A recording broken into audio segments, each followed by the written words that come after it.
క్రీస్తునందు ప్రియులు దేవుని పిల్లలని మీ అందరికీ క్రీస్తు నామములో శుభాభివందనాలు తెలియజేసుకుంటున్నాను. ఈ సాయంకాల సమయంలో ఈరోజు ప్రపంచంలో జరుగుతున్న కరెంట్ అఫైర్కు సంబంధించిన విషయాలు, అలాగే దానికి సంబంధించిన ప్రీవియస్ హిస్టరీ, అంటే గత చరిత్ర, బైబిల్లో చెప్పబడినదే నిజమైన చరిత్ర. ఆ చరిత్ర మనం చదువుకొని ఈరోజు జరుగుతున్న ప్రస్తుత సందర్భాలకి, బైబిల్లో గతంలో రాయబడిన విశేషమైన సంగతులకు ఏంటి అవినాభావ సంబంధం అన్న విషయాన్ని గురించి మనం ఈ సాయంకాల వేళ మాట్లాడుకుందాం.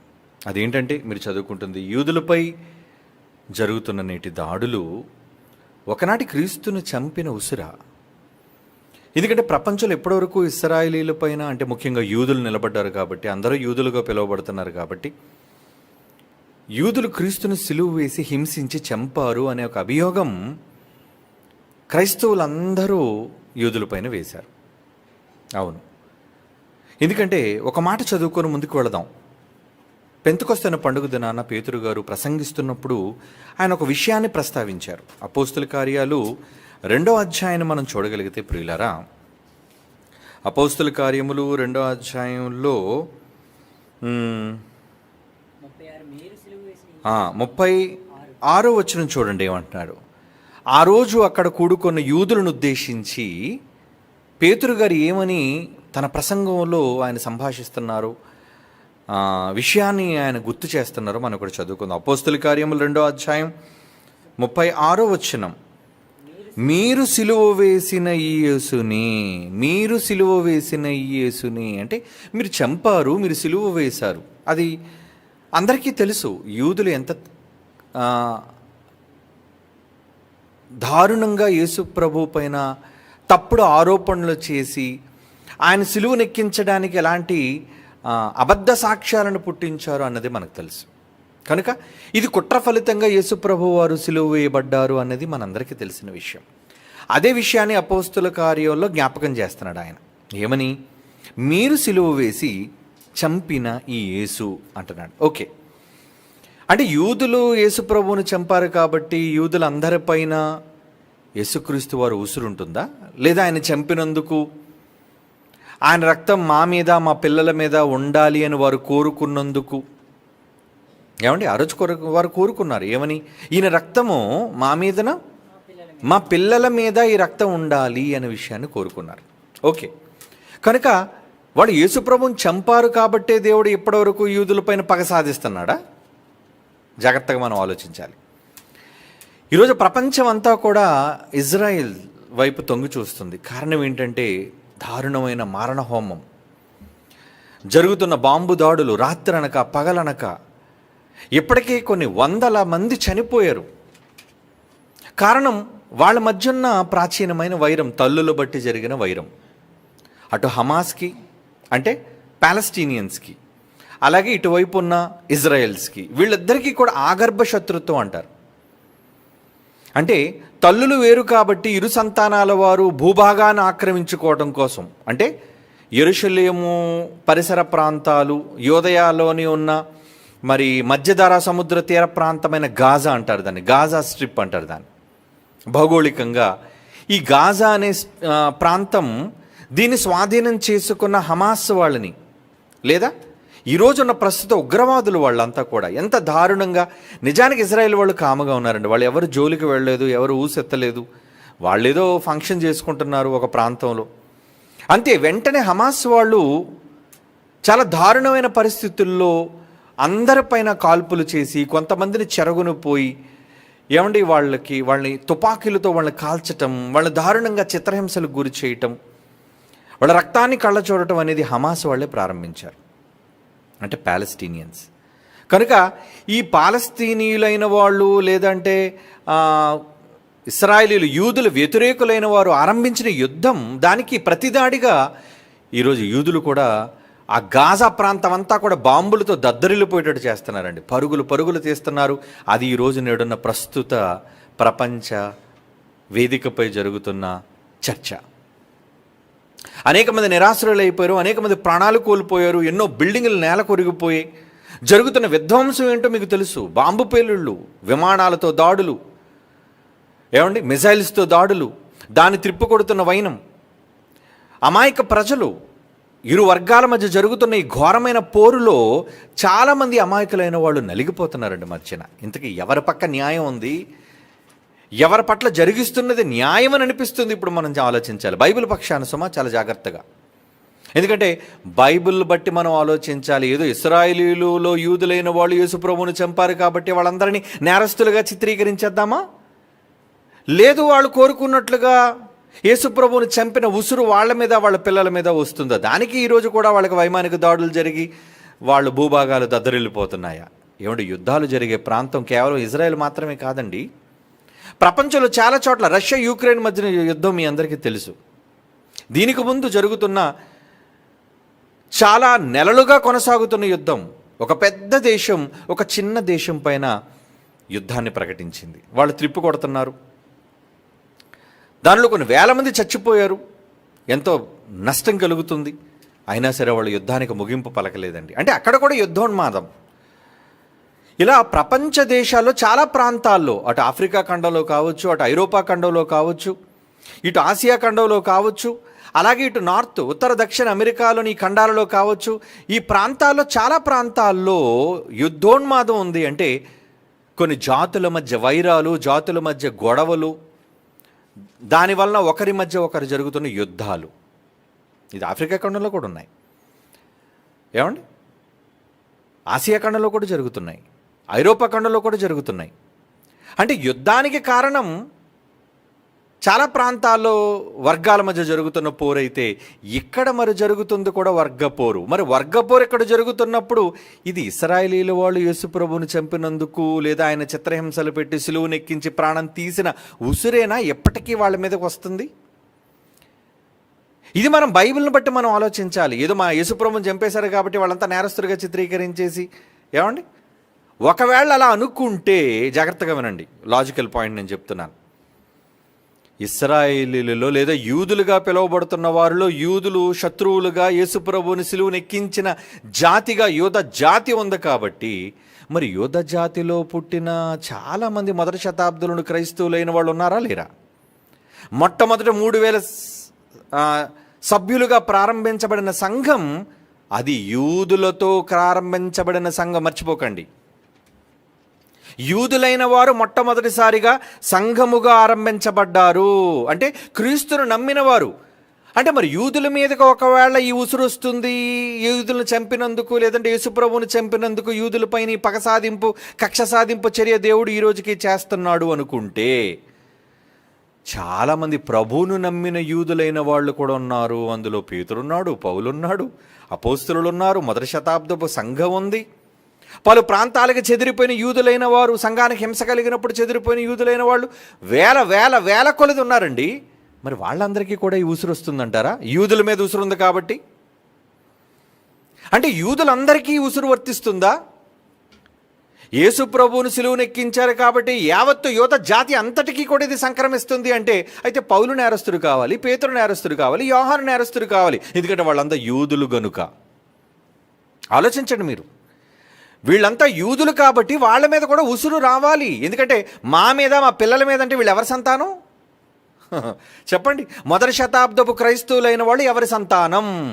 యూద జాతి నుంచి వచ్చిన వాళ్ళు, యూదులుగా పిలువబడిన వాళ్ళు. మరి వాళ్ళ మీద కూడా యేసుప్రభు ఉసురు ఉంటుందా? వాళ్ళ మీద కూడా దేవుడు వాళ్ళు పగ సాధిస్తున్నాడని మనం అనుకోవాలా ఈ సందర్భంలో? నో. ఎలా అనుకుంటాం? వాళ్ళు ప్రభువు నమ్మిన వాళ్ళండి. శిక్ష ఎవరికి?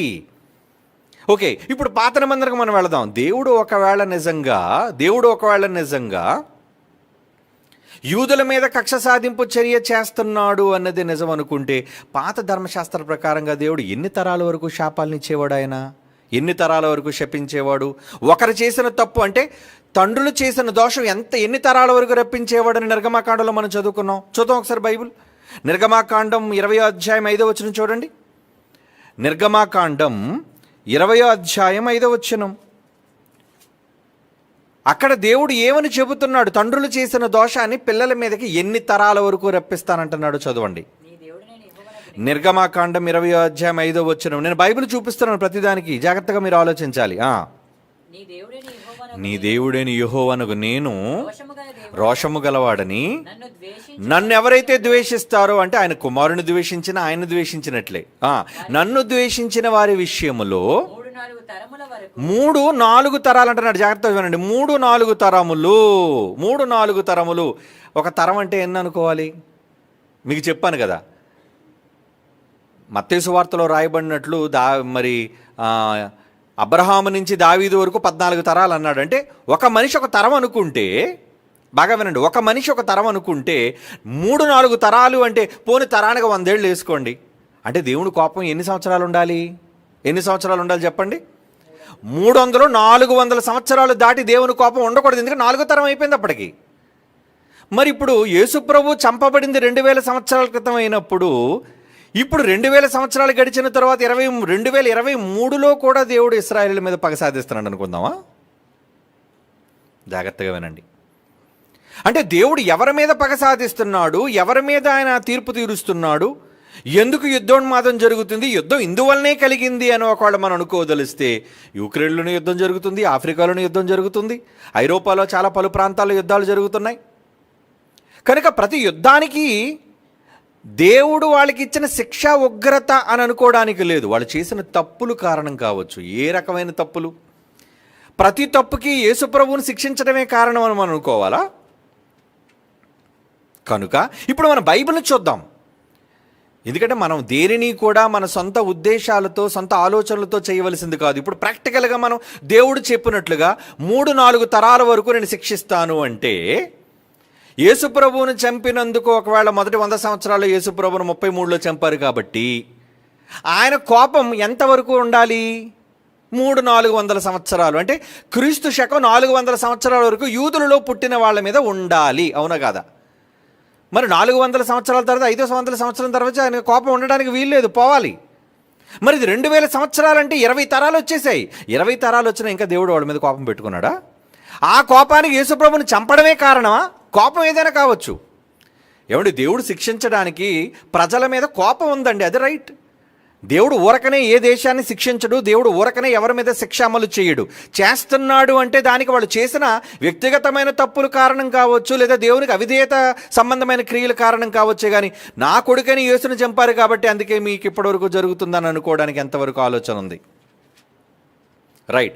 ఒకవేళ దేవుడు 3-4 తరాల వరకు అన్నాడు కాబట్టి 400 సంవత్సరాల తర్వాత దేవుడు కోపం చల్లారిపోవాలి అనుకుంటే 500 సంవత్సరాల తర్వాత దేవుడు కోపం యూదుల మీద ఉండకూడదు. రైట్. కానీ తర్వాత ద్వితీయోపదేశకాండానికి వెళ్ళిన తర్వాత ఆయనే చట్టాన్ని మార్చి ఏమని చెబుతున్నాడు అది కూడా మనం చదువుకుందాం. ద్వితీయోపదేశకాండం 24వ అధ్యాయం 16వ వచనం చూడండి. ద్వితీయోపదేశకాండం 24వ అధ్యాయం 16వ వచనంలో ఏమంటున్నాడు చూడండి. ఇందాకడేమో 3-4 తరాల వరకు శపిస్తానంటున్నాడు. ఇక్కడ వచ్చేసరికి ఏమని మాట్లాడుతున్నాడు ఆయన? కుమారుల దోషం. వాళ్ళు చేసిన తప్పు, మీ కొడుకులు తప్పు చేస్తే ఆ చేసిన తప్పుకి తండ్రులకు శిక్ష, తండ్రులకు మరణశిక్ష విధింపకూడదు. ఒకవేళ తండ్రులు తప్పు చేస్తే ఆ తండ్రులు చేసిన నేరానికి గాను కుమారులకు మరణశిక్ష విధింపను కూడదు. ఎవరు తప్పు చేస్తే వాళ్ళు శిక్ష విధించాలి, వాళ్ళకి విధింపబడాలి.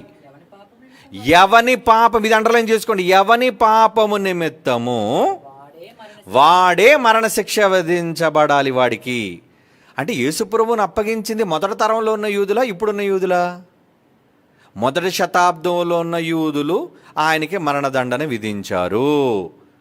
మరి వాళ్ళు ఒకవేళ తప్పు చేస్తే ఈ రోజున్న వాళ్ళ సంతతి సంతతి సంతతి పిల్లల పిల్లల పిల్లలు కాబట్టి దేవుడు ఇంకా వాళ్ళ మీద పగ సాధిస్తాడా అని అనుకోవచ్చా? శిక్ష విధించకూడదని చట్టాన్ని ఆయనే కదా చేశాడు. 3-4 తరాల వరకు శిక్షిస్తాను, కోపం పెట్టుకుంటాను అన్నాడు. ఆ తర్వాత వచ్చేసరికి మరలా దాన్ని అమెండ్ చేశాను. ఏమన్నాడంటే, సర్లే తండ్రులు చేసిన తప్పుకు పిల్లల్ని ఎందుకు శిక్షింపకూడదు, శిక్షించొద్దు అనే సవరణ కూడా ఆయన చేసినట్లుగా మనకు కనబడుతుంది. అయితే యూదులు నిజంగా నేరస్తులైతే, యూదులు నిజంగా చెడ్డవాళ్ళైతే, యూదులందరి కోసం నేను చెబుతున్నాను సుమా, అందులో మంచి వాళ్ళు, ప్రభువును నమ్మిన యూదులైన వాళ్ళు కూడా లేకపోలేదు. అందులో ప్రభువును నమ్మిన యూదుల్ని కలపకండి. యూదులే. ఏమండి, యేసుప్రభు యూదుడే, అపోస్తలుడైన పేతురు యూదుడే, యోహాను యూదుడే, మొదటి శతాబ్దంలో ఆయన సమకాలికులైన చాలామంది యూదులే, ఆయన నమ్మిన వాళ్ళు, ఆయన వెంబడించిన వారు యూదులే. మరి వాళ్ళంతా తండ్రుల దోష శిక్ష భరించాలా? వాళ్ళ పిల్లలుగా ఒకవేళ ఎవరైనా ఉంటే వాళ్ళ మీద కూడా శిక్ష దేవుడు అమలు చేస్తాడా? లేదా వాళ్ళు చేసిన పాపాలకు మాత్రమే శిక్ష విధించబడాలా అని బైబిల్ని అడిగితే బైబిల్ స్పష్టంగా చెప్పింది ఏమంటే, ఎవరు చేసిన తప్పుకి వారే శిక్షార్హులు. యేసుప్రభుని సిలువ వేసింది ఎవరైతే ఉన్నారో వాళ్ళు శిక్షార్హులు. దానికి సంబంధించి వాళ్ళు కోరుకున్నారు. ఒకవేళ 3-4 తరాల వరకు దేవుడు కోపం ఉంచాలనుకున్నా వాళ్ళు మా మీద, మా పిల్లల మీద రావాలి అనుకున్నారు. కనుక ఇందులో యూదులందరినీ కూడా నేరస్తులుగా మనం తీర్చాలి అనుకుంటే పౌలు యూదుల పక్షపాతిగా ఉన్నాడు. యూదులందరినీ నేరస్తులుగా చేయదలుచడం ఆయనకి ఇష్టం లేదండి. అందుకు యూదులు, యేసుప్రభుని నమ్మని యూదుల గురించి ఏమైనా మాట్లాడుతున్నాడు చూడండి. రోమీలకు రాసిన పత్రిక 10వ అధ్యాయం. రోమీలకు రాసిన పత్రిక 10వ అధ్యాయం 1వ వచనంలో డైరెక్ట్గా అపోస్తలుడైన పౌలు యూదులను గూర్చి ఏం మాట్లాడుతున్నాడు? రోమపత్రిక 10వ అధ్యాయం 1వ వచనం నుంచి, సహోదరులారా, ఇశ్రాయేలీలు అంటే అప్పుడు ఉన్న వాళ్ళు ఎవరు? బెన్యామీలు, యూదులు, వాళ్ళంతా కలిపి ఇశ్రాయేలీలు. ఇశ్రాయేలీలు రక్షణ పొందవలెనని నా హృదయాభిలాష, వాళ్ళంతా మారాలి అన్నది నా ఆశ. వారి విషయమై నేను దేవుడికి చేయు ప్రార్థన. ఇదే పౌలు గారు ఎందుకు ప్రార్థన చేయాలి యూదుల కోసం? నా ప్రజలండి వాళ్ళు, ప్రభు నా ప్రజలు, వాళ్ళ నా స్వజనులు. యేసుప్రభు మాత్రం స్వజనుల కోసం చూపించలేదా? యేసుప్రభు పక్షపాతం అని మనం అనకూడదు అక్కడ. యేసుప్రభు రాకలో మొదట ఆయన ఏమన్నాడు? నేను ఎవరి కోసం వచ్చానని చెప్పాడు ఆయన. నేను మొదట నా స్వజనుల దగ్గరికే పంపబడ్డాను, యూదులైన నా వాళ్ళ దగ్గరికే నేను వచ్చాను అన్నాడు. వాళ్ళు కాదంటే నేను ఎక్కడికో వెళ్ళాను, కానీ అలాగే నేను రక్షించడానికి వాళ్ళేమో నేను దూరం చేసుకోలేదే.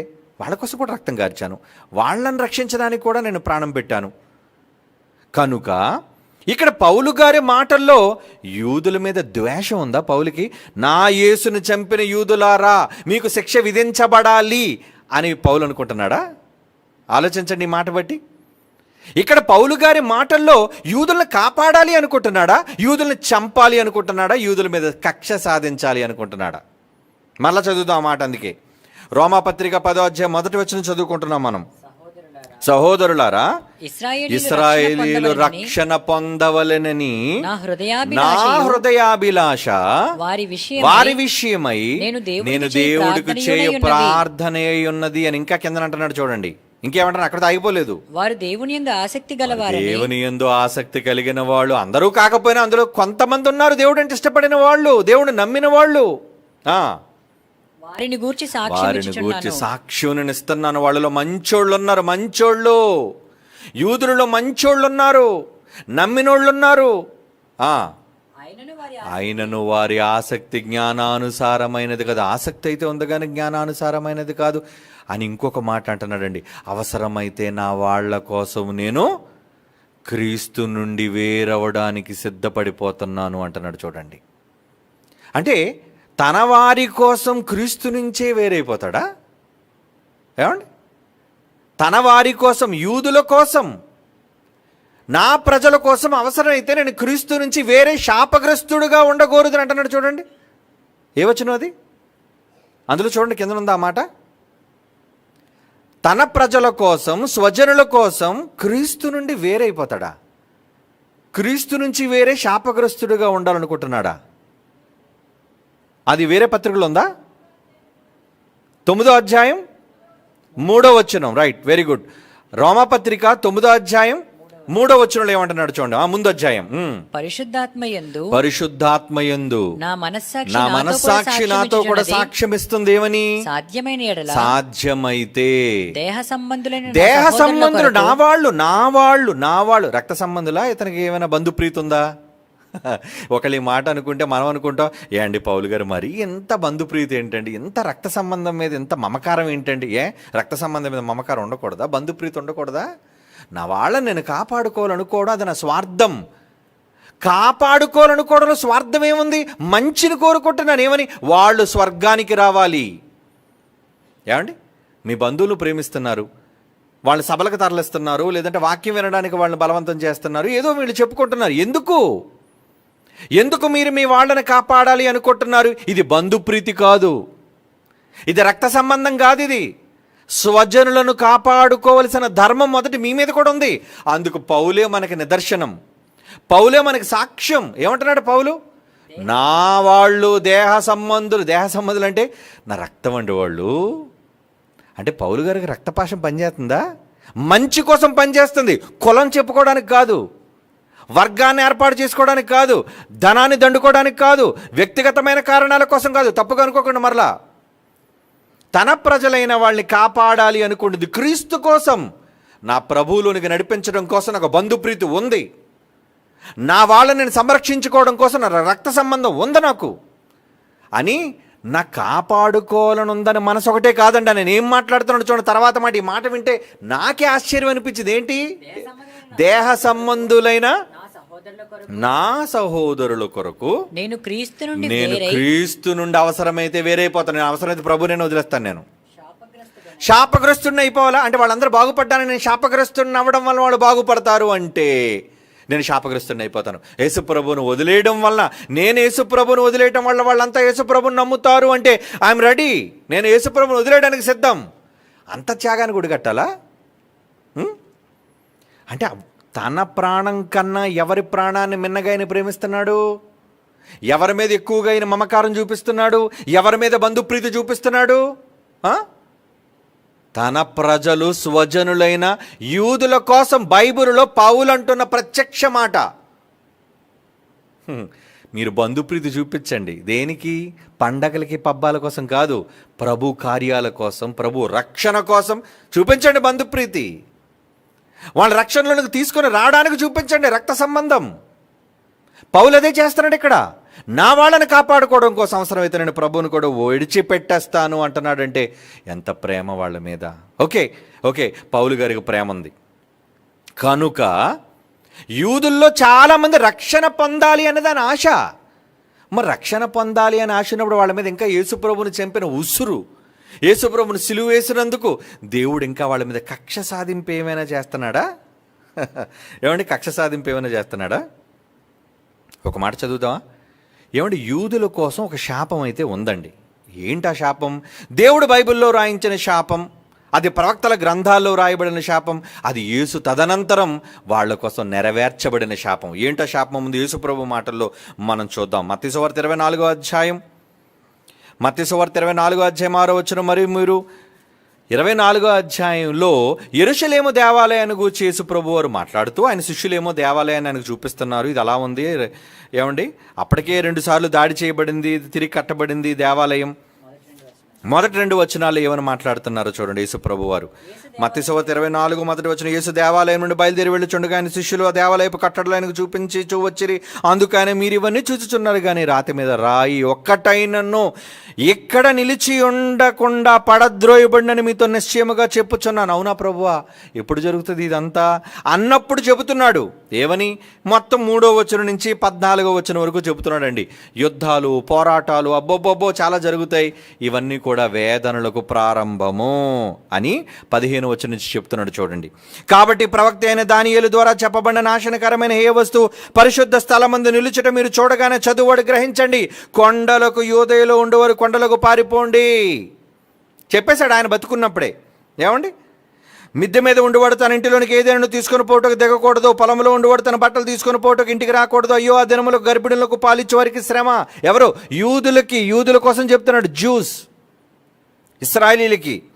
అయ్యో ఆ దినములలో గర్భిణులకు పాలిచ్చే వారికి శ్రమ. 19వ వచనం, 20వ వచనం. అప్పుడు మహాశ్రమ కలుగును గనుక మీరు పారిపోవుట చలికాలమందేనను విశ్రాంతి దినమందేనను సంభవించకుండా ప్రార్థించండి. ఇందులో మంచోళ్ళు మీరున్నారు, ప్రభువుని నమ్మిన వాళ్ళు ఉంటారు, నన్ను విశ్వసించిన వాళ్ళు ఉంటారు. కాబట్టి మీరు కాపాడబడాలి అంటే జాగ్రత్త. విశ్రాంతి దినంలో వస్తే ఎక్కువ దూరం మీరు పారిపోవడానికి వీల్లేదు, కొంత దూరమే నడవాలి. కాబట్టి ఆ టైంలో అది రాకుండా కాపాడి దేవుని ప్రార్థన చేయండి. అందులో గర్భిణులైన వారికి పాలిచ్చేవారు ఎవరైనా మీరు ఆ టైంలో ఉంటే చాలా ఇబ్బంది మీకు. ఎందుకంటే యూదుల మీద ఉంది, ఎందుకంటే వాళ్ళు కోరుకున్నారు మా మీద మా పిల్లల మీద రావాలి అని. ఏమండి, ఓకే. ఇంతకీ ఇదే సందర్భం లూకా రాసిన సువార్తలో కూడా రాయబడిందండి. చదువుతో ఒకసారి లూకా సువార్త 19వ అధ్యాయం. లూకా సువార్త 19వ అధ్యాయం 42వ వచనం నుంచి చూడండి. సేమ్ ఇదే సందర్భం యేసుప్రభు వారు దాన్ని చూసి ఏమని మాట్లాడుతున్నారు, యెరూషలేమును గురించి మాట్లాడుతున్నారు, బంగారు దేవాలయాన్ని గురించి మాట్లాడుతున్నారు. లూకాసు వార్త 19వ అధ్యాయం 41 నుంచి చదువుతున్నాడు. అందుకే ఆయన పట్టణమును సమీపించినప్పుడు, యెరూషలేమును ఆయన పట్టణాన్ని చూస్తున్నప్పుడు దాని విషయమై ఏడ్చి, ప్రభు కన్నీరు వచ్చేసిందట పాపం. ఏడ్చి, నీవును ఈ నీ దినమందైనను సమాధాన సంబంధమైన సంగతులను తెలుసుకొని నా మాటలు విని నన్ను రక్షకుడిగా అంగీకరించి మెస్సీగాను స్వీకరిస్తే, ఏమండి, తెలుసుకుని ఏళ్ల మీకెంతో మేలు గాని ఇప్పుడు నీ కనులకు మరుగు చేయబడి ఉన్నది. నువ్వు అంధుడు అయిపోయావు, నన్ను తెలుసుకోలేకపోతున్నావు, నేను యేసుప్రభువును గుర్తించలేకపోతున్నా, మెస్సీయే నేనే అనే విషయాన్ని మీరు తెలుసుకోలేకపోతున్నారు. ఏమండి 43, ప్రభువు నిన్ను దర్శించిన కాలమును ఎరుగకుంటివి కనుక నీ శత్రువులు, ఇక్కడ చెప్తున్నాడు చూడండి, మరికొన్ని సంవత్సరాల్లో జరగబోయే యూదులకు సంభవించబోయే విపత్తు కోసం చెప్తున్నాడు. భవిష్యత్తు, ఫ్యూచర్. ఆ మాటలు ఇప్పుడు అప్లై చేయకండి. ఇది చెప్పినది మొదటి శతాబ్దంలో నెరవేరిపోయింది. పాపం చాలామంది అర్థం తెలియక అప్పుడు మాటలు తీసుకొని వచ్చి మరలా అదిగో చెప్పాడు కదా, ఇశ్రాయేలు కోసం యూదుల కోసం చెప్పాడు కదా, ఇదిగో జరుగుతుంది ఇప్పుడు. నో, నెరవేర్పు ఒక్కసారే ఉంటుంది. ఏమని నెరవేర్పు? లూకాసు వార్త 19వ అధ్యాయం 43వ వచనం చదువుతున్నామండి. ఆ పట్టణాన్ని గురించి దేవుడు ఏమని చెప్తున్నాడు? ప్రభువు నిన్ను దర్శించిన కాలము నువ్వు ఎరుగకుంటివి గనుక నీ శత్రువులు నీ చుట్టూ గట్టుకట్టి ముట్టడి వేసి అన్ని ప్రక్కలను నిన్ను అరికట్టి నీలోనున్న నీ పిల్లలతో కూడా నిన్ను నేల కలిపి నీలో రాతి మీద రాయి నిలిచి ఉండనియ్యని దినములు వచ్చుచున్నవి చెప్పాడు యేసుప్రభు. ఫ్యూచర్ చెప్పాడు. ఇంచుమించు 30 తర్వాత చెప్పాడండి. 30 years కదా ఆయన బోధ ఆరంభించాడు. హిస్టరీ చెప్తున్నానండి, బైబిల్ చెప్పిన హిస్టరీ, అలాగే ప్రపంచ చరిత్ర, వరల్డ్ హిస్టరీ కొరిలేట్ చేసి చెప్తున్నాను. అంటే సమపోల్చి నేను చెబుతున్నాను. బైబిల్ చరిత్ర రైటు, బైబిల్లో జరిగినదే ప్రపంచ చరిత్రలో నమోదైన నిజం. ఏమని నీలో రాతి మీద రాయి నిలిచి ఉండ నీయన దినములు వచ్చుచున్నవని చెప్పాను.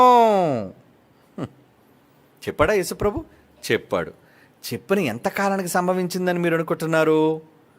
ఇది 30-33 మధ్యలో యేసుప్రభు ఈ మాట చెబితే, ఏమండి, తిబిరు కైసరు ఏలుబడి, మొత్తానికి బాప్తిస్మిచ్చి యోహాను, ఏమండి, తిబిరు కైసరు పరిపాలిస్తున్న కాలంలో ఇదంతా జరుగుతుంది. ఓకే, తర్వాత ఎవరొచ్చారు? వెస్పాసియన్. ఇది చరిత్రలో వెస్పాసియన్ అన్నవాడు వచ్చాడు. వీడు చాలా క్రూరుడు. వీడు చక్రవర్తే, కానీ వీడు చాలా ప్రమాదకరమైన వాడు. వీడు ఎలాగైనా యెరూషలేమును కొల్లగొట్టాలి, బంగారు దేవాలయాన్ని కొల్లగొట్టాలి అని చాలా ప్రయత్నాలు చేశాడు. మొత్తానికి దాడులు చేయడానికి ప్రారంభించాడు, కానీ యూదులు చాలా వరకు దాన్ని ప్రతిఘటించారు. దేవాలయాన్ని కాపాడుకుందామని, బంగారు దేవాలయాన్ని కాపాడుకోవడం కోసం. అయితే వీడు కడుపున పుట్టాడు మరొక చెడపురుగు, వాడి పేరు టైటస్. వాడి కడుపున పుట్టినవాడే టైటస్. వాడు క్రీస్తు శకం 70 AD, అది చరిత్రలో రికార్డ్ అయిన సందర్భం. 70 AD అంటే క్రీస్తు శకం 70వ సంవత్సరంలో. యేసుప్రభు చెప్పింది 30-33 సంవత్సరం మధ్యకాలంలో. ఆయన అప్పుడే చెప్పాడు, ఇదిగో నీ మీదకి శిక్ష రాబోతుంది, జాగ్రత్త, నీ చుట్టూ అన్ని పక్కలు గట్టుకట్టి అరికట్టి నిన్ను లేపేస్తారు, నిన్ను నీ పిల్లలతో సహా నేల కలిపేస్తారు నిన్ను చెప్పేశాడు. యూదుల కోసం చెప్పబడిన మాట ఇది. అప్పటికి యూదులు చంపేశారు యేసుప్రభుని. ఏమండి, 30 తర్వాత చంపేశారు కదండి, 33 తర్వాత చంపేశారు యేసుప్రభుని. ఆ యూదులైన వాళ్ళందరూ కూడా అదే శిక్ష కోసం ఎదురు చూస్తున్న టైంలో యేసుప్రభు వారు ముందుగా చెప్పినట్లుగా 70లో వీడొచ్చాడు. అంతేనండి, బంగారు దేవాలయాన్ని అన్ని పక్కల ఇంచుమించు సుమారు 60,000 మంది సోల్జర్స్, మహాసైన్యంతో వచ్చేసారండి. వాడు వచ్చేసి అప్పటికి గోడలు ఉండేవాడు. యెరూషలేము ఏమంటారు దాన్ని, ఆ బంగారు దేవాలయానికి, ఆ పట్టణం అంతటికీ కూడా గోడలతో కట్టేశారు, నిర్మించారు. గోడలు పడగొట్టేశాడు, మొత్తం యూదులందరినీ నరికేశాడు, చంపేశాడు, రక్తం ఏరులై పారింది. అదే యేసుప్రభు వారు చెప్పాడు, పరిగెట్టండి, ఆ రోజు పరిగెట్టండి, ఎవడు యోదయలో ఉండడానికి వీల్లేదు, గర్భిణులకు పాలిచ్చే వారికి శ్రమ. అలాంటిది భవిష్యత్తులో, గతంలో ఎప్పుడు జరగలేదు, ఇక భవిష్యత్తులో కూడా అంత హింస ఎప్పుడు రాదనే విషయాన్ని కూడా చెప్పాడు. చూడండి, ఆ మాట కూడా మీరు చూడాలి. ఏమంటున్నాడు అక్కడ మత్తయి సువార్తలో మాట్లాడుతూ, అలాంటివి ఒక్కసారి జరుగుతాయి, ఎప్పుడు జరుగుతాయి అని చెప్పాడు ఆయన.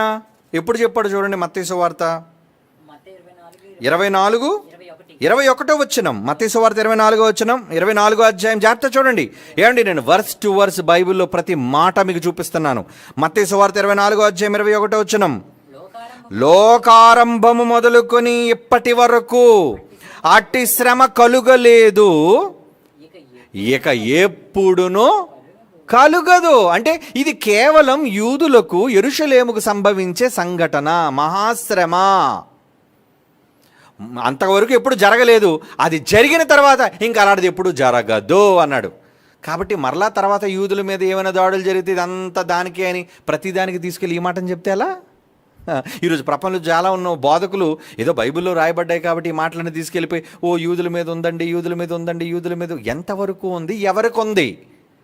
యూదుల మీద ఉంది, ఎవరికి ఉంది, ఎంతవరకు ఉంది, ఎన్ని తరాల వరకు శాపం ఉంది, అందులో మంచివాళ్ళు ఎవరు, చెడ్డవాళ్ళు ఎవరు, ఎవరి మీద యేసు ప్రభు చంపిన ఉసురు ఏ యూదులకు వర్తిస్తుంది, ఇవన్నీ మనం బైబిల్ నుంచి ఆలోచించాలి. ఇక్కడ చెప్పిన యేసు ప్రభు ఏదైతే ఉందో నాశనం, యూదులకు, యోదయ ప్రాంతానికి, యెరూషలేముకి సంభవించబోయే నాశనం టైటస్ కాలంలో జరిగింది. రాయి విడగొట్టేశాడండి. ఎందుకో తెలుసా? నిప్పంటించేశాడు. మొత్తం బంగారు దేవాలకు నిప్పు. ఆ నిప్పట్టుకోవడం కాదు కానీ దాని చుట్టూ ఉన్న యూదులు ఏదైతే వాళ్ళ నివాస స్థలాలకు ఏర్పాటు చేసుకున్నారో వాళ్ళ ఇళ్ళు కూడా తగలడిపోయండి. కొన్ని వేల మంది చచ్చిపోయారండి యూదులు ఆ రోజు. కానీ మొత్తానికి టైటసే గెలిచాడు. ఉన్న బంగారం అంతా కరిగిపోయింది, కరిగిపోయి రాళ్లలోనికి వెళ్ళిపోయింది. బంగారం కరిగిపోయిన వాడిని ఏమొద్దండి, దిగిపోతుంది కదా, కారిపోద్ది నీరులా. అప్పుడు టైటస్ అన్నాడు, విడగొట్టేయండి, రాయి తీసేయండి, బంగారం కావాలో మనకి. ఎందుకంటే బంగారం ఎక్కడికి వెళ్ళిపోతుంది, ముద్దలాగే ఉంటుంది అది. రాయి విడగొట్టి మధ్యలో బంగారం తీశారు. అంటే యేసు అన్న మాట, బతికున్నప్పుడు చెప్పిన మాట అక్షరాలు నెరవేరిపోయింది. ఎప్పుడు? టైటస్ కాలంలో. అంటే యేసు చెప్పిన ఉగ్రత యూదుల మీదకి వచ్చేసిందా? వచ్చేసింది. ఆ తర్వాత ఎప్పుడు సంభవించదది? లోకారంభం మొదలుకొని ఇప్పటివరకు సంభవించలేదు, ఇక ముందు ఎప్పుడు సంభవించదు. అలాంటిది ఒక్కసారి జరుగుతుంది యూదులకు. అది జరిగింది. ఆ రోజు యేసును చంపిన నరహంతకులు ఉన్నారు, వాళ్ళ పిల్లలు ఉన్నారు, వాళ్ళందరి మీదకి శిక్ష వచ్చేసింది. ఇది నోట్ చేసుకోండి, వచ్చేసింది.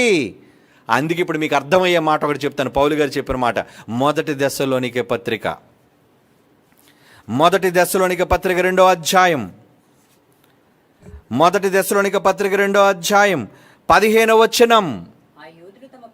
మొదటి దశలోనికే పత్రిక, దశలోనికలు రాస్తున్న మొదటి పత్రిక 2వ అధ్యాయం 15వ వచనం. ఆ యూదులు తమ పాపములు ఎల్లప్పుడూ పూర్తి చేయుటకే ప్రభువు అయిన యేసును ప్రవక్తలను చంపి మమ్మును హింసించి అన్యజనులు రక్షణ పొందుటకై వారితో మేము మాట్లాడకుండా మమ్మును ఆటంకపరుచుచు దేవునికి ఇష్టలు కాని వారును మనుష్యులందరికీ విరోధులనై ఉన్నారు. ఎవరు? క్రీస్తును కాదు అనుకున్న వాళ్ళు, నమ్మిన వాళ్ళు కాదు. యేసు ప్రభువును రక్షణగా స్వీకరించిన యూదుల కోసం చెప్పట్లేదు ఇక్కడ. ఎవరి కోసం చెప్తున్నాడు? దేవునికి ఇష్టలు కాని కొందరు ఉన్నారు. మరి ఆ యూదుల్లో పౌలు కూడా ఉన్నాడు, ఆ యూదుల్లో అపోస్తలులు ఉన్నారు, యూదుల్లో మొదటి శతాబ్దపు సంఘస్థులు ఉన్నారు, ఆసియాలో ఉన్న చాలా సంఘాలు ఉన్నాయి, అందులో యూదులైన వాళ్ళందరూ ఉన్నారు. వాళ్ళందరా? నో, వాళ్ళు దేవునికి ఇష్టలు. కానీ ఇష్టలు కాని వారు ఉన్నారు. ఈ మాట జాగ్రత్తగా చూడండి. వారు దేవునికి ఇష్టలు కాని వారును మనుష్యులందరికీ విరోధులనై ఉన్నారు. ఈ ఎండింగ్ మాట చూడండి, దేవుని ఉగ్రత తొద ముట్ట వారి మీదకి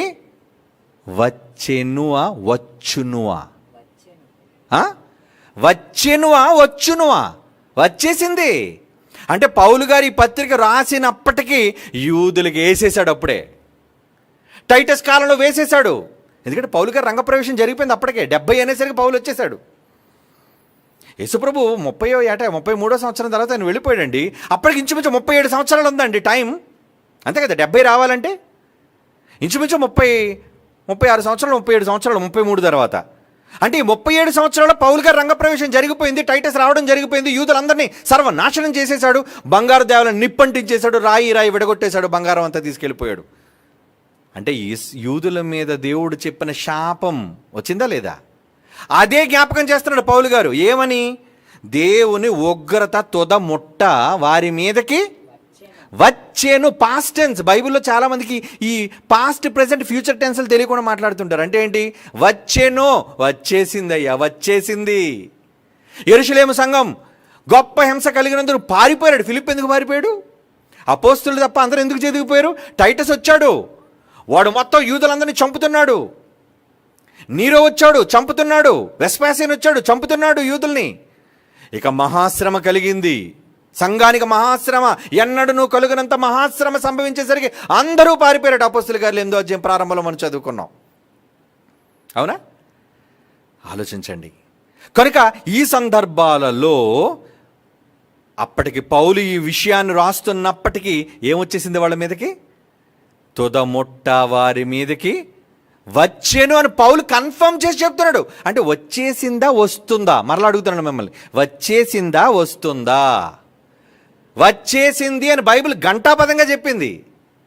వాళ్ళు చేసుకున్న తప్పులకి ఉసురు తగిలిందా? తగిలింది. యేసుప్రభుని చంపినందుకు మొదటి శతాబ్దములోనే వాళ్ళ మీద, వాళ్ళ పిల్లల మీద వాళ్ళు కోరుకున్నారు, ఈ రక్తము మా మీద, మా పిల్లల మీద రావాలి. అంటే యేసుప్రభువును 30 సంవత్సరాలు అప్పగించినప్పటికి ఎవరైతే యూదులైన వాళ్ళు ఉన్నారో ఆ యూదులు, వాళ్ళ కడుపును పుట్టిన పిల్లలు 70వ సంవత్సరం వచ్చేసరికి వేసేసాడు మొత్తం అందరినీ. దేవుడు నరికేశాడు చాలామందిని, టైటస్ కాల్చేశాడు చాలామందిని. ఆ ఉసురు తగిలింది, తుదముట్ట వారి మీదకి వచ్చేసింది. మరి ఇప్పుడున్న యూదులు ఇప్పుడున్న యూదులు వాళ్ళు యేసుప్రభుని చంపినోళ్ళు పిల్లలు. మర్చిపోకండి, ఇప్పుడున్న యూదులు మంచోళ్ళని నేను అంటలేదు. అందరూ కాదు, అందరి కోసం కాదు. అందులో యేసుప్రభుని నమ్మిన యూదులు లేరా? ఉన్నారు. యేసుప్రభుని నమ్మి యేసుప్రభుని రక్షకుడుగా అంగీకరించిన యూదులైన వారు మొదటి తరం నుంచి, మొదటి శతాబ్దంలో అపోస్తలులు క్రైస్తవులైన వాళ్ళతో పాటు ఇప్పటికీ కూడా అక్కడక్కడ ఉంటే ఉండొచ్చేమో, అది మనకు తెలియదు. ఏమండి? కానీ మెజారిటీ, అధిక శాతం మంది యూదులైన వారు దేవునికి ఇంకా వాళ్ళు విరోధులుగానే ఉన్నారు. అంటే వాళ్ళు ఇంకా దేవునికి వ్యతిరేకమైన కార్యకలాపాలు, దేవునికి విరుద్ధమైన కార్యకలాపాలు చేస్తే ఏ దేశం అయితే ఏంటి? ఇజ్రాయెల్ అయితే ఆయన ఎక్కువ, లేదా ఉక్రెయిన్ అయితే దేవుడికి ఇష్టమా ఎక్కువ, లేదంటే ఆఫ్రికా ఖండంలోని పలు ప్రాంతాల్లో జరుగుతున్న, ఏమండి, ఉగాండా, సుడాన్ లాగా ప్రాంతాల్లో జరుగుతున్న ఎన్నో తిరుగుబాట్లు, ఎన్నో కాల్చివేతలు, ఎన్నో మారణాయుధాలతో యుద్ధాలు అక్కడ కూడా జరుగుతున్నాయి. ఇలా మొరాకోలో జరుగుతున్నాయి, అమెరికా భాగంలో జరుగుతున్నాయి, అలాగే ఐరోపా ప్రాంతంలో జరుగుతున్నాయి చాలా ప్రాంతాల్లో. అంటే జాతుల, తెగల మధ్య వైరాలు, వాళ్ళ మీద జరుగుతున్న తిరుగుబాట్లు, యుద్ధాలు, నరమేధం చంపుకోవడం. కనుక వాళ్ళ మీద శిక్ష అమలు జరగడానికి యేసుప్రభుని ఎలా కారణం చేస్తాం?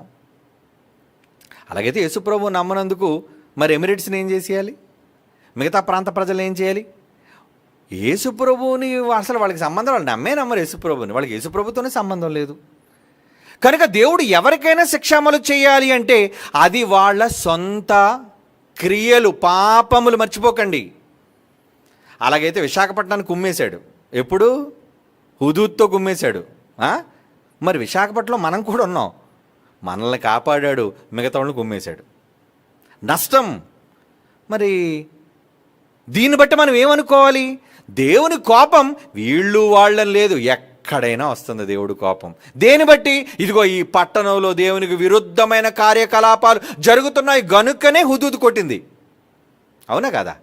ఇక్కడే కాదండి, ప్రపంచంలో ఏ ప్రాంతమైనా, అది సునామీయా, ఏమండి, లేదా అది హరికేనా, లేదా అది భూకంపమా, లేదా అది రోగమా, ఏమండి, ప్రపంచం అంతా వచ్చింది కరోనా అయితే అంటే అన్ని ప్రాంతాల్లో ఉన్నారు దొంగలు, అన్ని ప్రాంతాల్లో ఉన్నారు. వీళ్ళకి సామాన్యులు కాదు, వీళ్ళకి చిన్న శిక్షణ వేయాలి. వేశాడు. ప్రపంచ దేశాలకు వేశాడు శిక్ష. కరోనాతో అల్లాడిపోయింది ప్రపంచం అంతా. కనుక ప్రపంచ దేశాల్లో దేవుని ఉగ్రత, అది యుద్ధం రూపంలో కావచ్చు, నరమేధం రూపంలో కావచ్చు, రోగాల రూపంలో కావచ్చు, ప్రమాదాల రూపంలో కావచ్చు, విపత్తుల రూపంలో కావచ్చు, ఏ రూపంలో ఉగ్రత వచ్చినా అది వాళ్ళు చేసుకున్న స్వయంకృతాపరాధం, సొంత నేరాలు, పాపాలు. ఎందుకంటే దేవునికి విరుద్ధమైన ఏ పట్టణమైతే, చెప్పాడు కదా, ఏ దేశమైతే యెహోవాకు విరోధంగా ఉంటుందో, చెప్పాడా ఇర్మియాలో? ఏ దేశమైనా కానివ్వండి, హెజ్కేలు ప్రవక్తతో చెప్పించాడు, మలాకీ ప్రవక్తతో చెప్పించాడు. ఏమండి? హెజ్కేలు గ్రంథం 14వ అధ్యాయం 13వ వచనం అండి. చాలాసార్లు మనం చదువుకున్న రిపీటెడ్ మాట ఇది, అందుకే నేను దాన్ని చూపించట్లేదు. ఏ దేశం అయితే విశ్వాసఘాతకమై నమ్మకుండా పోతుందో ఆ పట్టణానికి నేను విరోధిని అయిపోతాను, ఆహారం లేకుండా చేస్తాను, పిల్లల్ని చంపేస్తాను, ప్రమాదాలు రప్పిస్తాను, అందులో భక్తులున్న భక్తులను కాపాడుతాను, మిగతా వాళ్ళని చితక్కొట్టేస్తాను అని దేవుడు చెప్పాడు ప్రవక్తల ద్వారా. కనుక ఈరోజు యూదులపై జరుగుతున్న నేటి దాడులు ఎప్పుడో 2000 సంవత్సరాల క్రితం యేసుప్రభువుని చంపినందుకు ఉసురని మీరు అనుకుంటున్నారా? దేవుడు ఎప్పుడో చంపిన తన కొడుకు కోసం ఇంత కక్ష 2000 సంవత్సరాలు పట్టడండి ఆయన. ఇప్పుడు ఎందుకు కొడుతున్నాడు అంటే, ఒరే నువ్వు ఇప్పుడు మితిమీరిపోతున్నావురా, నువ్వు భయం లేకుండా పోయిందిరా, దేవుడు అంటే నేనంటే భయం లేకుండా పోయింది, నా మీద నమ్మకం లేకుండా పోయింది, నీలో పాపాలు చెలరేగిపోతున్నాయి, నాకు విరోధమైన కార్యక్రమాలు నీ ప్రాంతంలో ఎక్కువైపోయాయి, చంపుకుంటున్నారు. ఏమంటే ఆఫ్ఘనిస్తాన్లో ఎందుకు మన భూకంపం వచ్చింది? ఆఫ్ఘనిస్తాన్లో భూకంపం వచ్చిందా? ఎందుకు అనేక మంది చచ్చిపోయారు? ఆఫ్ఘనిస్తాన్లో మంచోళ్ళు ఉన్నారా? ఆ దౌర్భాగ్యులైన వాళ్ళందరూ షరియా చట్టాలు పట్టుకొని వాళ్ళు ఏం చేస్తున్నారంటే, ఆడవాళ్ళని అసలు వీధుల్లోకి రాకూడదట, వాళ్ళు చెప్పున షరియా చట్టాల ప్రకారంగా మొత్తం ముసుగేసుకొని తిరగాలట, చదువుకోవడానికి వీల్లేదట, బయటికి రావడానికి వీల్లేదట, వాళ్ళు ఇష్టం వచ్చినట్టుగా ఆడవాళ్ళని వాడుకుంటారట. ఏంటిది? ఎవరి కోసంరా మీరు చట్టాలు చేస్తున్నారు? అంటే చివరికి ప్రపంచ దేశాలు ఏం చేయలేకపోయి అమెరికా సైన్యాలు కూడా వెనక్కి వెళ్ళిపోయి ఆఫ్ఘనిస్తాన్ నుంచి, ఎందుకంటే మొత్తం అంతా కూడా కబ్జా చేసేసుకున్నారు. తీవ్రవాదులు, ఐసిస్ ఉగ్రవాదులు, ISIS state, Islamic terrorism territory అని వాళ్ళు పెట్టుకున్నారు. ఇస్లాం వాళ్ళు చెడ్డోళ్ళు కాదండి, కానీ ఆ పేరు చెప్పుకొని దేవుని పేరిట దగా, దేవుని పేరిట మోసం, ఈ ఉన్మాదులందరూ తయారు చేస్తున్నందుకు ఆఫ్ఘనిస్తాన్ని కుదిపేశాడు మొన్న. అలాగని జపాన్ విడిచిపెట్టాడా, టోక్యోని విడిచిపెట్టాడా, చైనాని విడిచిపెట్టాడా, ఏ దేశాన్ని విడిచిపెట్టాడు చెప్పండి ఆయన? అంటే జపాన్ వాడిని శిక్షించినందుకు కూడా యేసుప్రభుని సిలువేసినందుకే అంటారా? అసలు యేసుప్రభుని సిలువేయడానికి జపాన్ వాడు చావడానికి కారణం ఏముంది చెప్పండి? సంబంధమే లేదు. రష్యాలో పెద్ద యుద్ధోన్మాదం కలగడానికి యేసుప్రభు చచ్చిపోవడానికి కారణం ఏముంది చెప్పండి? చంపింది వాళ్ళు కాదు కదా, వాళ్ళకి సంబంధమే లేదు. మరి వాళ్ళు ఎందుకు కొడుతున్నాడు? దేవుడు ఎవరి మీద ఉగ్రత తీర్చుకున్నా అది వాళ్ళు చేసుకున్న తప్పులు, దేవునికి విరుద్ధమైన కార్యక్రమాలు. అందుకే అంటున్నాను, మరలా చదివిస్తున్నాను.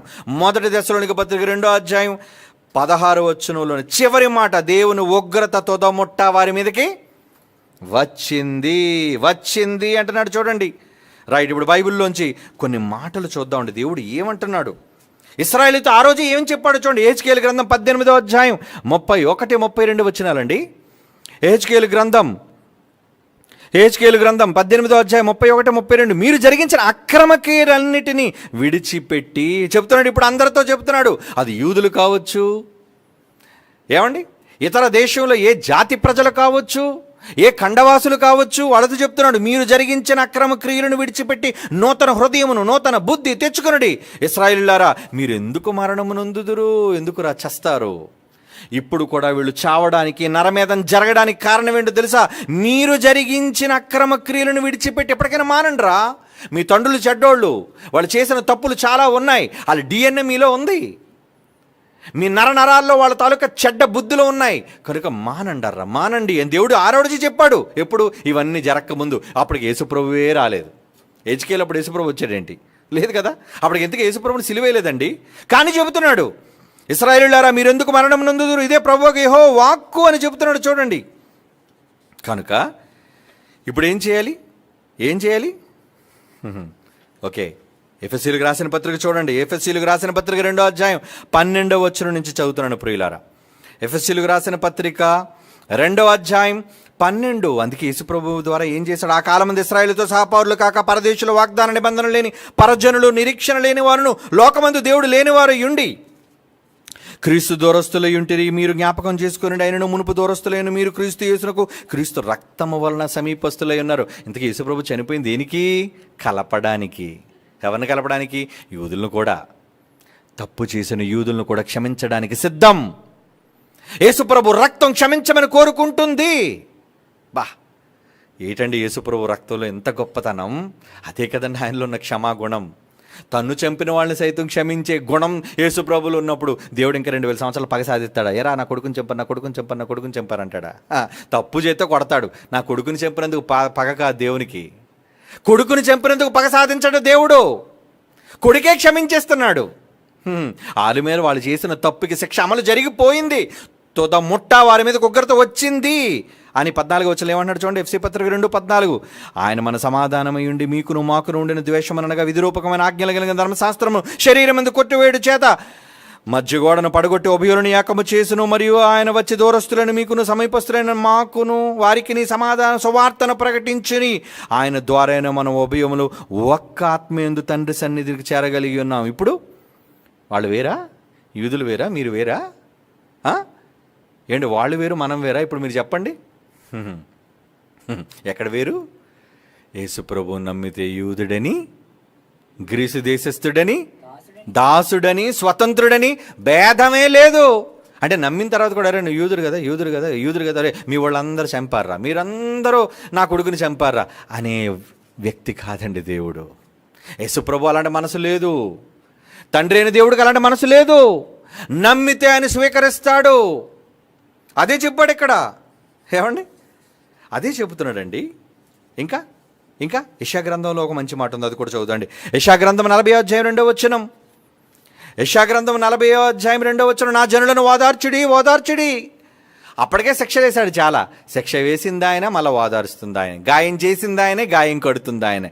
కొట్టింది ఆయనే, తిరిగి చారదీసుడిలో కూర్చోబెట్టుకుంటుంది ఆయనే. ఏమంటున్నాడు చూడండి తండ్రి, నా జనులను ఓదార్చుడి, ఓదార్చుడి. యెరూషలేముతో ప్రేమగా మాట్లాడండి. ఆమె యుద్ధకాలము సమాప్తమాయను. యుద్ధకాలం అప్పుడే అయిపోయింది, ఇంక యుద్ధాలేంటి? ఆమె దోష రుణము తీర్చబడెను. అంటే దోషాల రుణం తీర్చబడిపోద్దా? అందుకే చదివిస్తున్నాను ఈ మాట. ఎవరో దోషం చేశారు, వారి దోషం ఎప్పటికీ వరకు ఉంటుంది. వద్దు అలాంటి అనుకోకండి. ఆ రోజు ఇశ్రాయేలుతో చెప్తున్నాడు దేవుడు ఏమని, ఆమె దోష రుణము తీర్చబడెను. ఎవరు ఆమె అంటే? ఇశ్రాయేలీలు అని చెప్తున్నాడు. ఇశ్రాయేలీల దోష రుణము తీర్చబడెను. యెహోవా చేతి వలన ఆమె తన సమస్త పాపముల నిమిత్తము 2 అంతలు పొందెను. సమాచారమును ఆమెకు ప్రకటించండి. ఆమె దోష రుణం తీర్చబడిపోయింది. నీ పాపం అయిపోయిందమ్మా. నువ్వు చేసిన దానికి తప్పు శిక్ష వచ్చేసింది, అనుభవించేశావు. చేసిన తప్పుకి శిక్ష వచ్చేసింది, అనుభవించేశావు. ఇంకా మరలా శిక్ష నేను జ్ఞాపకం చేసుకోను. దేవుడు మర్చిపోతానన్నాడు కదండి, మనుషులు మర్చిపోవట్లేదు ఏంటండి ఇంకనా? దేవుడు మర్చిపోతానన్నాడా? ఎవరి పాపాలు మర్చిపోతానన్నాడు? చదవండి, ఎవరి పాపాలు మర్చిపోతానన్నాడు. చాలాసార్లు మీరు చదువుకున్న మాట. ఏం మాట అది? హెబ్రీయులకు రాసిన పత్రికలోనే కదా అంటాడు. ఏమన్నాడు హెబ్రీ పత్రికలో? చదువుతాండి ఆ మాట ఎక్కడుంది? హెబ్రీయులకు రాసిన పత్రిక చదువుతాం, బైబిల్. హెబ్రీయులకు రాసిన పత్రిక. నేను వారి పాపముల విషయమై ఏం కలిగిందట ఆయనకి, ఏం కలిగిందో చెప్తున్నాడు చూడండి ఆయన. హెబ్రీ పత్రిక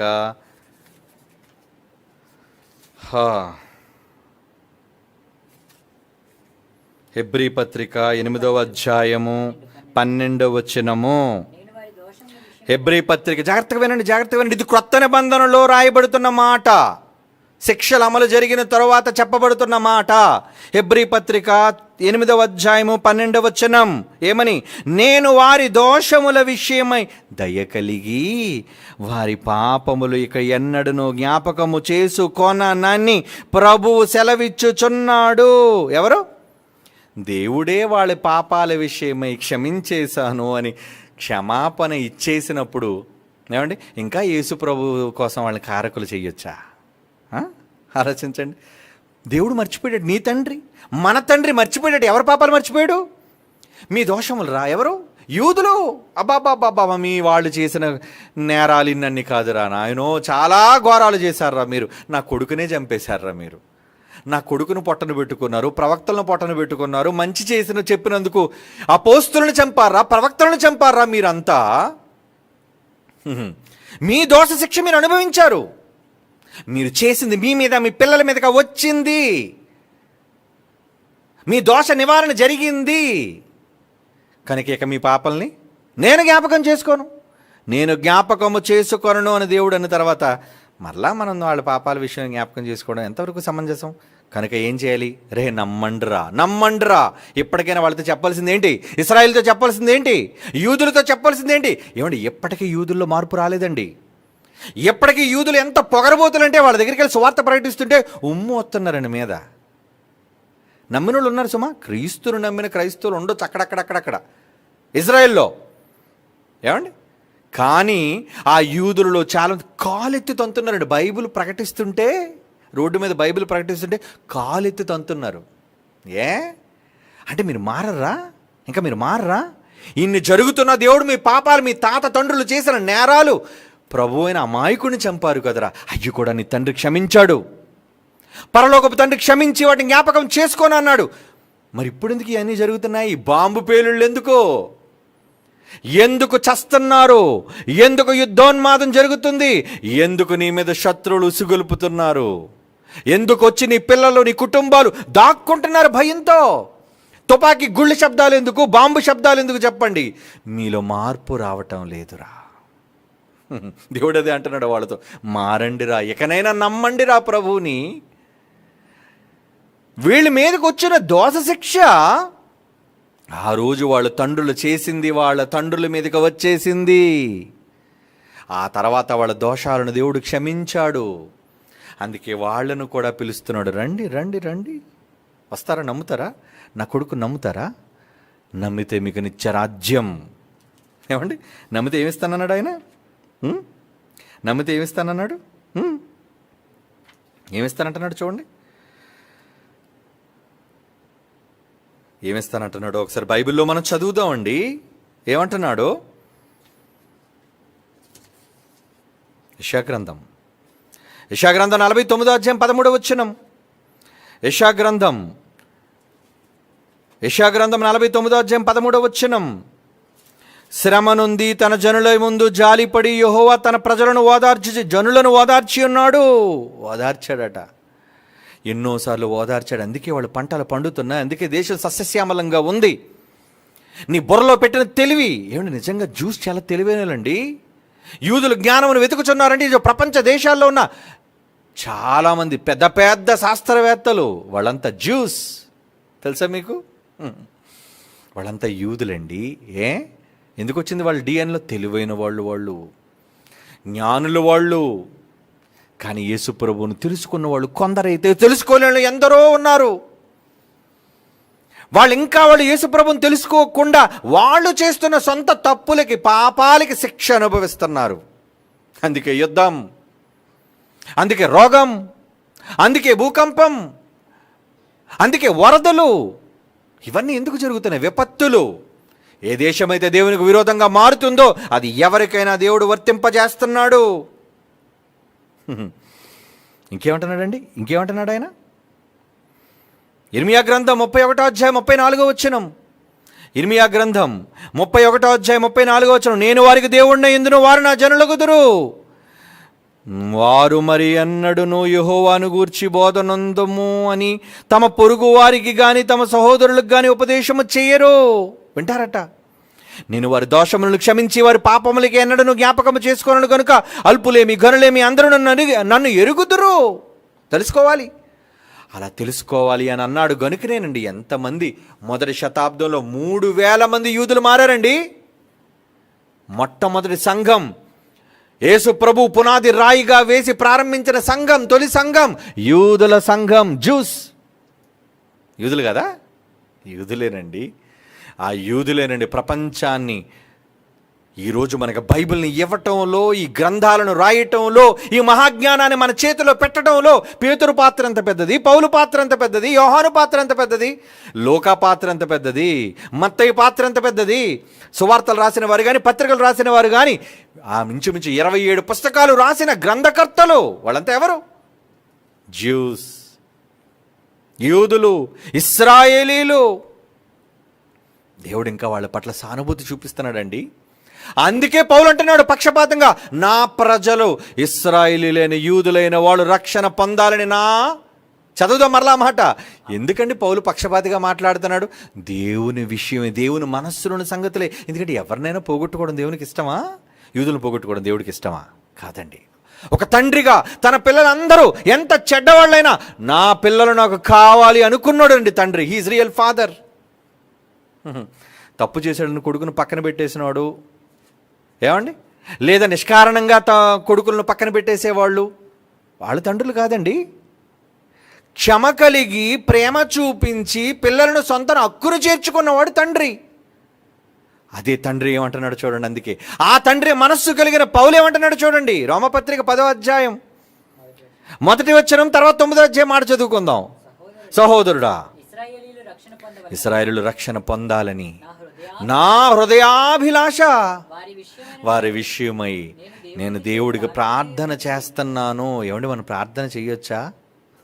దొంగల కోసం ప్రార్థన చేయకండి, కానీ మనుషులందరి కోసం ప్రార్థన చేయమన్నాడుగా దేవుడు. అవునా కదా? మనుషులందరిలో యూదులు ఉన్నారా? మనుషులందరిలో రష్యన్స్ ఉన్నారా? మనుషులందరిలో అమెరికన్స్ ఉన్నారా?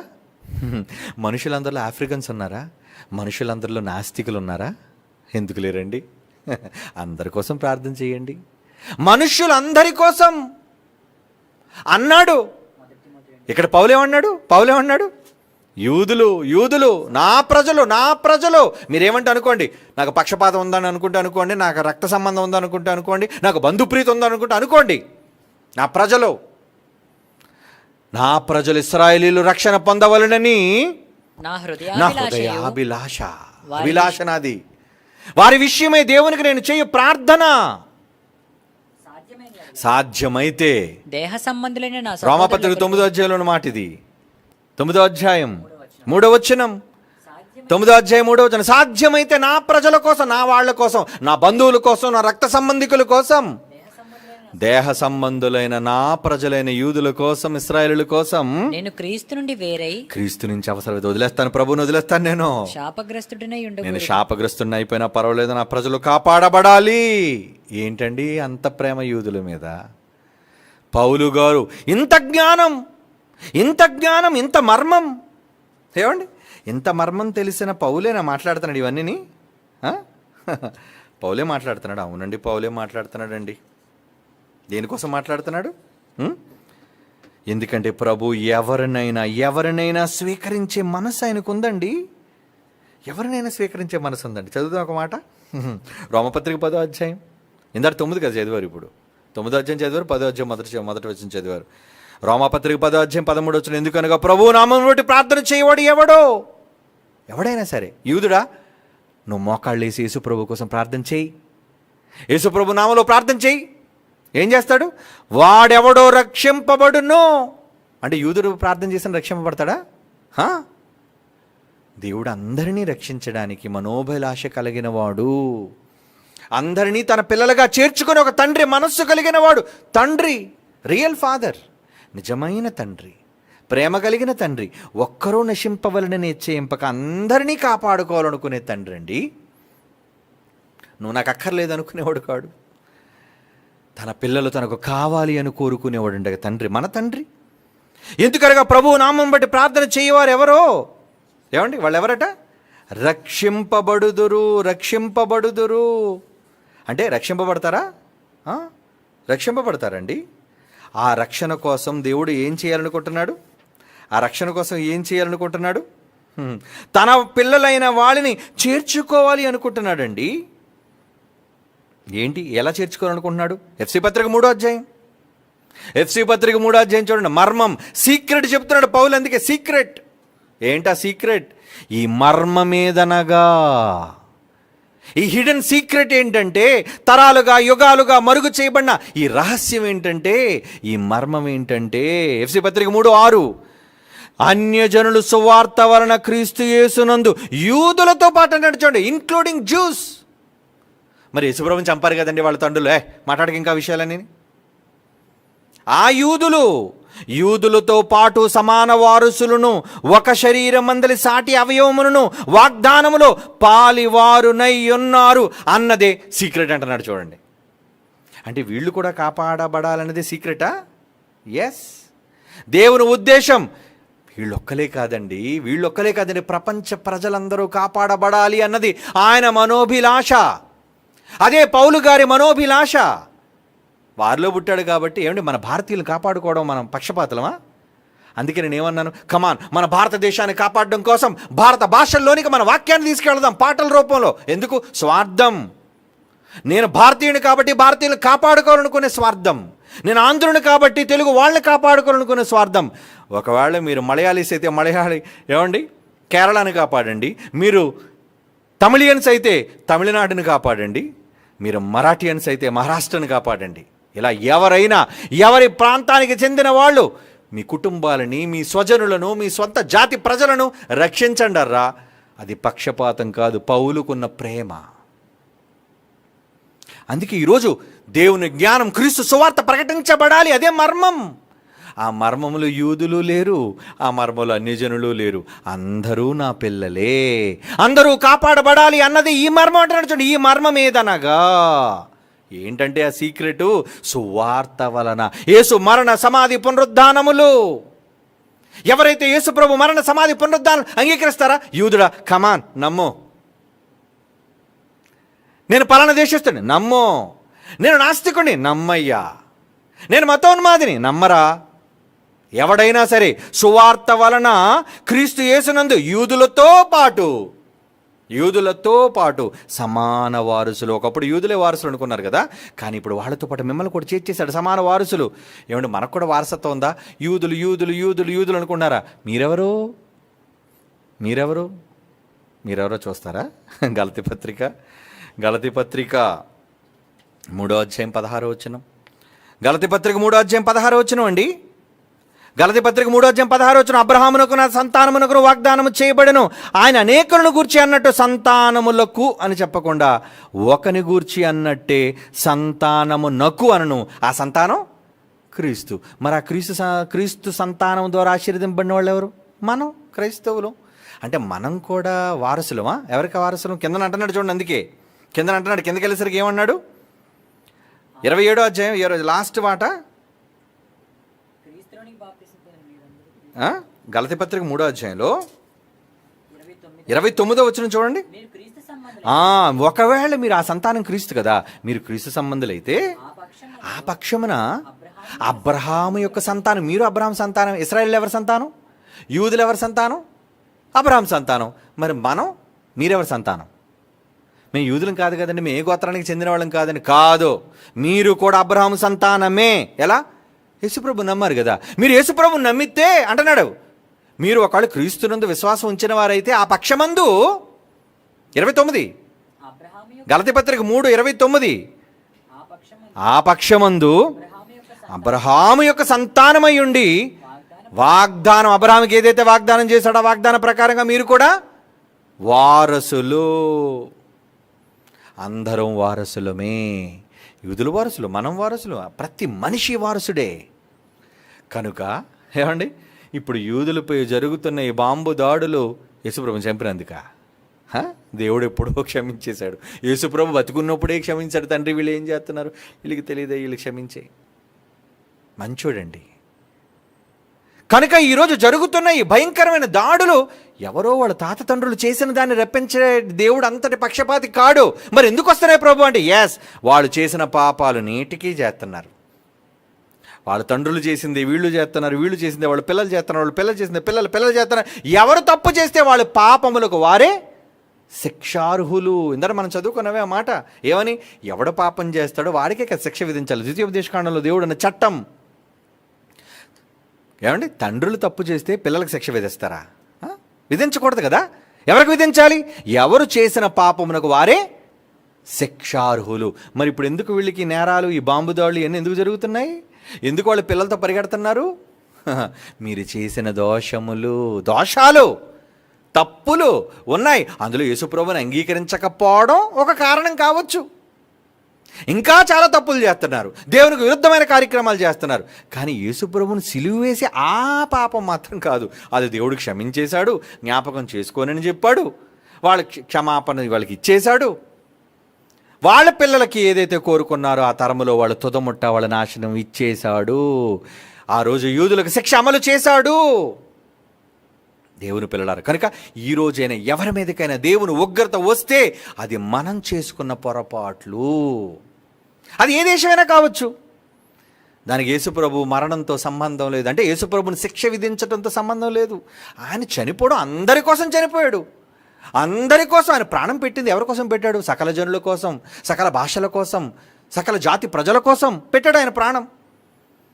అలాగని అందరూ ఆయన నేరానికి శిక్షార్హులు కారు, అందరూ ఆయన సిలువ వేసినట్టు కాదు. ఎవరు తప్పు చేశారో, ఎవరైతే నిజంగా యేసుప్రభువుని గురించి ద్వేషించారో వాళ్ళు శిక్షార్హులు. కనుక ఈరోజు జరుగుతున్న దాడులకి నిజంగా ఇశ్రాయేలీలే వాళ్ళు కారణం. వాళ్ళు చేసుకున్న తప్పులు కారణం. వాళ్ళు దేవునికి విరుద్ధమైన కార్యక్రమాలు వాళ్ళ దేశాల్లో జరిగిస్తున్నారు. బైబిల్కి విరుద్ధమైన కార్యక్రమాలు వాళ్ళ దేశంలో జరిగిస్తున్నారు. అందుకే ఏ దేశమైనా విశ్వాసఘాతకమైతే, నువ్వు నమ్మకపోతే, నేను చెప్పిన మాటలు వినకపోతే, అంతేగాని ఎప్పుడో యేసుప్రభువును శిక్షించినందుకు కాదు, సులువు వేసినందుకు కాదు, దానికి శిక్ష వచ్చేసింది. దేవుని పిల్లలారా, కనుక మనం అలాంటి దోష శిక్షను తెప్పించుకోకూడదు దేవుని నుంచి. అది ఏ దేశమైనా ఏ పట్టణమైనా సరే శిక్ష అమలు జరిగిపోతుంది. అందుకే ప్రతి ప్రాంతాన్ని ఆయన ఏదో ఒక విధంగా శిక్షలోనికి దించుతాడు. ఏమంటే విశాఖపట్నానికి హుదూద్ రావడానికి కూడా యేసుప్రభు సిలువ వేయడానికి కారణమా? కాదు కదా. ఏ ప్రాంతానికైనా నష్టం కలగడానికి యేసుప్రభు సిలువ కారణమా? కాదు. దానికి మనకేం సంబంధం? యేసుప్రభుని సిలువ వేయడానికి విశాఖపట్నంలోకి ఏ సంబంధం లేదు. కానీ విశాఖపట్నాన్ని ఎందుకు ఉతికాడు గట్టిగా? నువ్వు తప్పు చేసావు, విశ్వాసఘాతకంగా ఉన్నావు, పట్టణమా నువ్వు దేవునికి విరోధంగా ఉన్నావు, అందుకే దెబ్బ కొట్టాడు. మొదటి దెబ్బ. మారితే ఈ కాలమందైనా మారితే మంచిది. యేసుప్రభు చెప్పాడు లోకా సువార్తలో, ఇదిగో ఈ దినమందైనను సరే ఈ రక్షణ సువార్త విని మారితే నీకు మంచిది, లేకపోతే నీకు ప్రమాదాన్ని ఎదుర్కోక తప్పదు అని బైబిల్ చేసే హెచ్చరిక మాటలు అన్ని దేశాలు వాళ్ళు వినాలండి. అదే బైబిల్కున్న ప్రాముఖ్యత, బైబిల్ చెప్పిన చరిత్ర గాథ. కళ్ళు మూసుకోండి, ప్రార్థన చేసుకుందాం. పరిశుద్ధమైన తండ్రి, మీ మనసు చాలా గొప్పది. మీ కుమారుడిని క్రీస్తుని చంపిన వారి పాపములు జ్ఞాపకము చేసుకొనని గొప్ప మనస్సు నాయన. నిజంగా నీలాంటి మనస్సు మేము కలిగి ఉంటే ఈరోజు సహోదరులను ద్వేషించేవాళ్ళుగా ఉండలేము. దేవా, నీ రూపంలోనికి మారాలన్నదే మా కోరిక, నీ కుమారుని యొక్క సారూప్యంలోనికి రావాలన్నదే మీ కోరిక.